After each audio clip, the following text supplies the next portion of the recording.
Une fois le jeune agriculteur installé, qu'en est-il de son suivi ? Nous avons rencontré Victor Valentin, jeune installé depuis 2018 et dont le parcours a été entièrement accompagné par la Chambre d'agriculture. Projet d'installation, suivi des activités et adhésion à des groupes d'éleveurs et de suivi en grande culture, partons à la découverte de son témoignage. Je me suis installé en 2018 à Méhoncourt, dans le canton de Bayon-Gerbévillers. Je me suis installé sur une exploitation extérieure et je me suis associé directement avec mon papa. Nous exploitons à tous les deux 260 hectares, on produit des vaches allaitantes et nous engraissons 300 animaux à l'année. À côté de ça, nous avons une unité de méthanisation pour valoriser nos effluents d'élevage depuis 2019 et qui produit 160 kWh. Nous produisons aussi 150 hectares de cultures de vente, du blé, de l'orge de printemps, de l'orge d'hiver et du seigle pour notre méthaniseur. Donc j'ai rencontré Victor en 2018. Je l'ai accompagné dans la réalisation des démarches administratives pour son installation et notamment la constitution de son plan d'entreprise et par la suite durant les 4 ans d'engagement jeunes agriculteurs. À l'issue de ces engagements, j'ai aiguillé Victor sur des volets plus techniques liés à son métier, suivi bovin-viande, gestion de parcelles, entre autres. Un passage de relais entre collègues de la Chambre s'est opéré naturellement. Aujourd'hui, je suis contente de voir que Victor continue à s'investir dans un conseil à la fois individuel et collectif.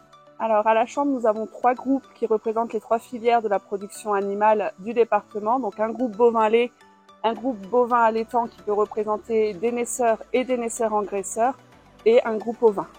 On a 2 niveaux de suivi. Le suivi collectif. Donc, le suivi collectif, c'est un suivi avec des journées techniques tout au long de l'année. Des participations à des salons, des forums, des essais et des visites en exploitation. Après chaque journée technique, il y a un compte-rendu qui est envoyé à chaque agriculteur membre des groupes, ainsi que le bulletin brin d'herbe qui permet de suivre les actualités au niveau des systèmes fourragers. On propose également un deuxième suivi, le suivi gestion, qui là reprend l'analyse compta de l'exploitation avec un conseil individualisé. Ce conseil individualisé permet d'obtenir des pistes d'amélioration et d'optimisation de son système. Et il est mis en commun lors d'une réunion avec tous les membres du groupe qui adhèrent aux gestions. L'idée est de travailler sur la cohérence du système avec le lien entre les différents ateliers de l'exploitation. Donc les points d'analyse qui sont faits sur le bilan, ce sont les produits, les différentes charges, donc charges opérationnelles et les charges de structure, pour aller jusqu'à l'EBE, voire plus, selon les besoins de l'agriculteur. Pendant les différentes journées techniques des suivis collectifs ou gestion, on peut aussi aller jusqu'à du travail de marge selon la demande du groupe. Les thèmes de travail sont choisis par le groupe lors des différentes réunions en fonction de vos besoins, des opportunités du moment. Ça peut être des sujets sur l'alimentation, sur la reproduction, sur le suivi des élèves, du renouvellement. On est ouvert à vraiment tous les sujets, ça dépendra de vos besoins et de vos envies. Donc on peut aussi vous proposer un suivi élevage-nutrition, c'est-à-dire qu'on passe régulièrement sur votre exploitation au sein du troupeau pour observer le comportement des animaux. On va travailler également bien sûr sur les rations avec la gestion de vos stocks, sur le système fourrager, la mise à l'herbe, pour optimiser votre système. On pourra également parler de tout ce qui est suivi reproduction, pathologie s'il y a besoin sur l'exploitation, tout au long de l'année. Pour les éleveurs laitiers, on peut également faire un lien avec le contrôle de performance. Une fois que mes collègues sont venus faire les pesées, j'attends le retour des analyses et j'analyse les résultats vache par vache pour optimiser le conseil et s'adapter au mieux à l'exploitation.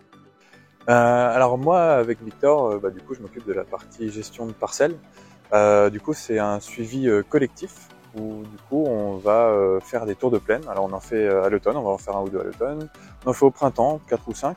On fait aussi les réunions techniques d'hiver, où on va présenter là les résultats technico-économiques de chaque exploitation. Et ça permet d'échanger finalement entre les exploitants du groupe. Du coup, dans ce groupe-là, ils sont à peu près une dizaine d'exploitants. Donc ce qui est assez sympa, du coup, pour échanger sur toutes les cultures et sur les thématiques de l'année. On essaie d'innover un petit peu à chaque fois. Voilà, on a tous les bulletins agro-météo qui arrivent chaque semaine.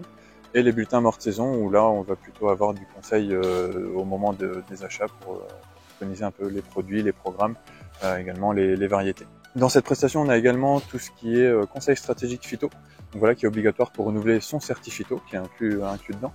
Et on a aussi 4 heures de conseil individuel, où là, l'agriculteur a le choix de nous demander de venir sur les champs, à la ferme, au bureau, pour parler de tous les sujets dont il a envie. Voilà un petit peu les accompagnements qui sont là-dedans. Donc c'est vrai qu'avec avec Victor qui participe, il s'est inscrit dans cette dynamique-là et puis ça permet aussi de discuter avec les autres exploitants du groupe qui sont dans le secteur, qui ont un peu plus ou moins d'expérience et du coup chacun peut en bénéficier.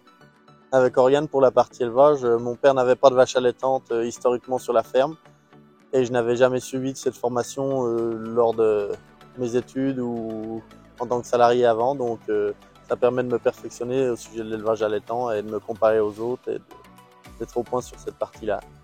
Avec Maxime, au point de vue réglementaire dans les champs, etc., c'est assez compliqué et le groupe, ça fait qu'on puisse être au point sur toute cette réglementation et comparer nos marges, etc. à la fin de l'année pendant les réunions hivernales. On pourra donc en déduire que peu importe votre projet, la Chambre d'agriculture sera toujours là pour vous écouter. Pour des projets d'installation ou de transmission, pour des conseils en élevage, grande culture, diversification et circuits courts, pour la recherche de subventions et le montage des dossiers, pour l'aspect juridique et réglementaire, que vous soyez une collectivité ou exploitant agricole, la Chambre d'agriculture sera toujours là pour porter vos projets.